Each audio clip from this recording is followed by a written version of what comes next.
it's from when we ran it, it seemed to be more focused on the product.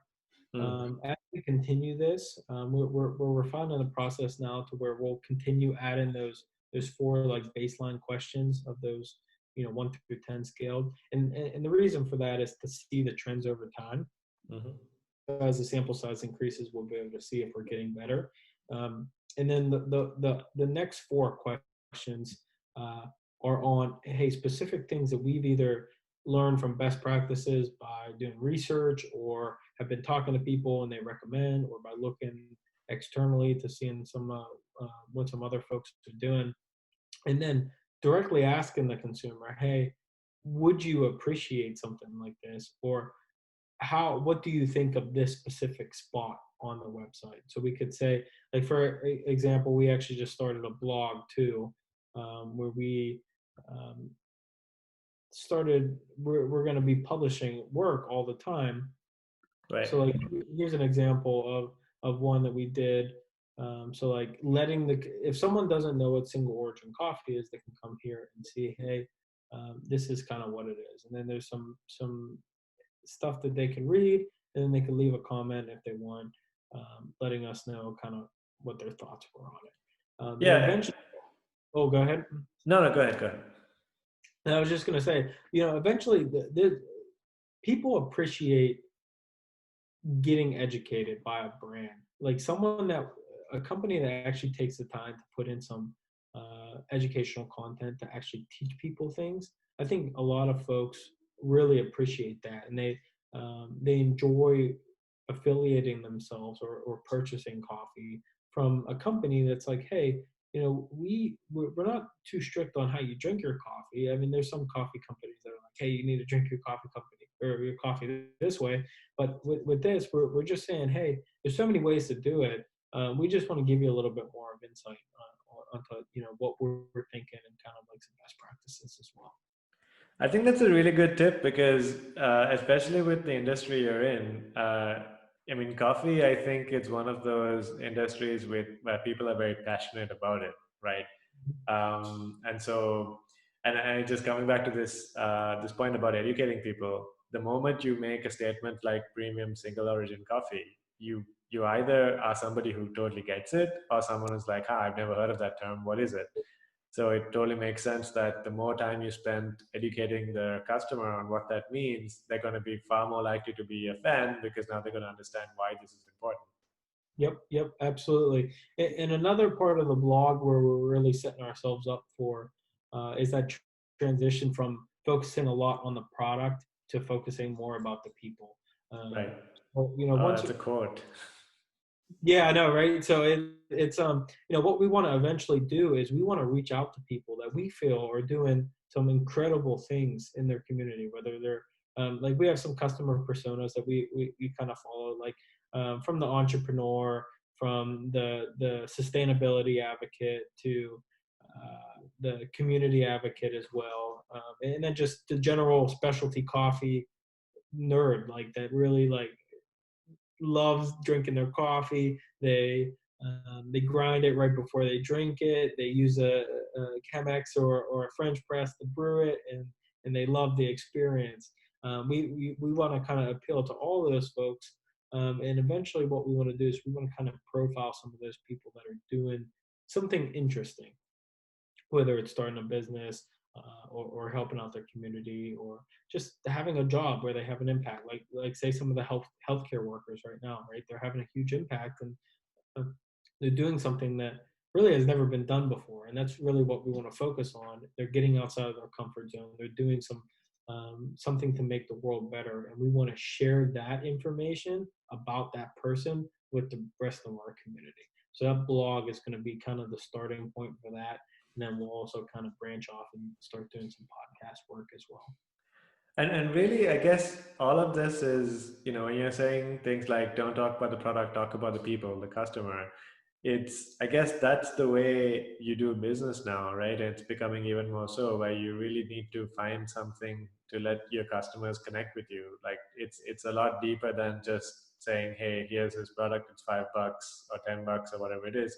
It's much more than that. People want to know that I think people are now more than ever associating themselves with the brand that they buy from.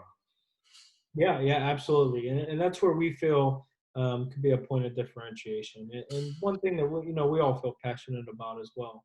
Uh, and if you have a company that a consumer generally appreciates with some of Mhm. the things you're doing, they're going to be, they may be inclined to purchase and become a daily consumer of just because of some of the values that the company kind of preaches.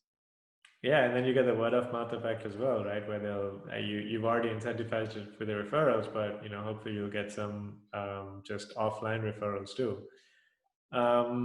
So I think this is a really solid segment already, especially on how you guys have done a really good job of getting like a growing a sort of a passionate audience to come in and then give and make them feel like they're heard, to make sure that their website buying experience is as the best that you guys can do. And I think just linking back to your first piece of advice, that you'll never have anything perfect, so don't try to make it perfect, just keep learning and making it better. Let's jump into the checkout of the buying process. Maybe just like you don't have to put your credit card details in, but like let's just maybe just see what that looks like. Like what does Yeah. Yeah. a visitor see? Like they go to coffee, they click on a product. So we actually, I just spent about a month and a half where, so I also go to school too. I'm doing a master's in IT at the University of Virginia.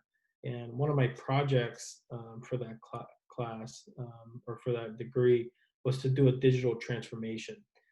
So my team and I, we picked Common Sense Coffee, and what we did was we did a point of sale digital transformation. So what we want to do is we want to make the point of sale experience, so all the way from when a customer goes to the checkout process, all the way through to the checkout confirmation page. How do we make that better? How do we eliminate some of the pain points? So we really have identified some really interesting areas, like just right off the bat.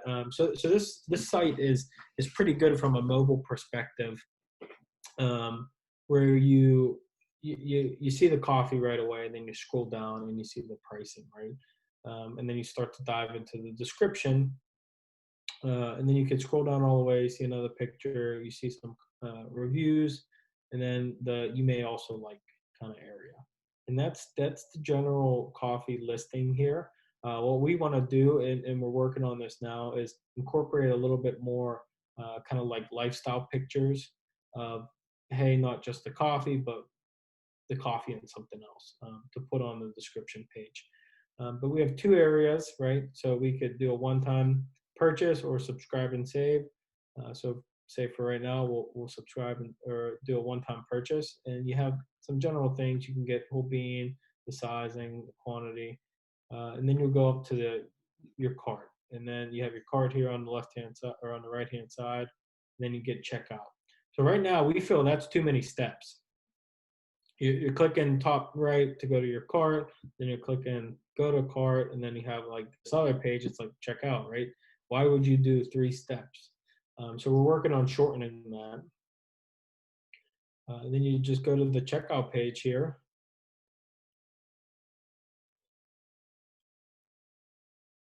What's happening? Oh, there we go. So I've seen some sites where when you add to cart, they'll do a little pop-up saying, "Do you want to keep shopping or do you want to check out now?" Or is that something else that you guys are thinking about? Yeah, so we really want to be able to add the functionality for someone to add to cart, um, just like a quick view. So if they see the coffee kind of on any page or even on some of the social media sites, where they could just say, hey, let's buy now. So to really expedite the buying process, if they want to just buy one thing, Right. or do the pop up where you say, hey, we want to buy anything else. But for right now, and we're also going to do some interesting things around like voice checkout. So that's another thing we're really banking on. Consumers are really going more towards the voice capability platforms with like your Google Home and your Amazon Echo. So what we want to make it is so a customer can actually just say, hey, Amazon Echo, order me some more common sense coffee, or hey Google, do the same thing. And that'll give us another medium to change the checkout process, and bring it Sure. to a voice medium as opposed to, hey, just a visual type thing.